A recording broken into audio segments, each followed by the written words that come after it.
নবী বিশ্ব নবী সাল্লাল্লাহু আলাইহি ওয়াসাল্লাম বলেছেন, এই পৃথিবীতে তিনটা জিনিস এমন রয়েছে যার দিকে তাকালে রব্বুল আলামিন ওই বান্দা বান্দির আমল নামায় সওয়াব দিয়ে দেয়। জোরে বলেন সুবহানাল্লাহ।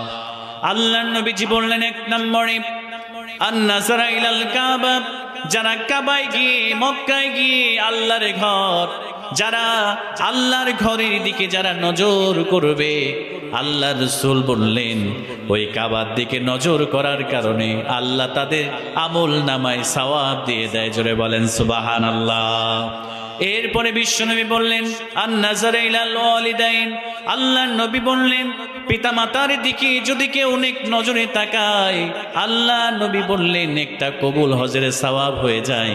আর তিন নম্বরে আল্লাহর নবী বললেন যারা আল্লাহর কোরআনটা পড়বে, আল্লাহর কোরআনটা খুলে যখন কোরআনের দিকে নজর করবে, আল্লাহ রাসূল বললেন কোরআনের দিকে নজর করার কারণে আল্লাহ পাক রব্বুল আলামিন যে নজর করে তার আমল নামায় সওয়াব দিয়ে দেয়। জোরে বলেন সুবহানাল্লাহ।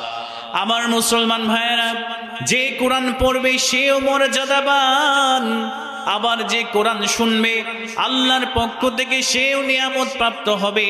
আবার যারা হাফেজে কোরআনের বাবা, হাফেজে কোরআনের মা, তারা আল্লাহ পাক রব্বুল আলামিন তাদের মর্যাদা আল্লাহ কিয়ামতের দিন আল্লাহ লক্ষ কোটি কোটি গুণ বাড়ায় দিবে। জোরে বলেন সুবহানাল্লাহ।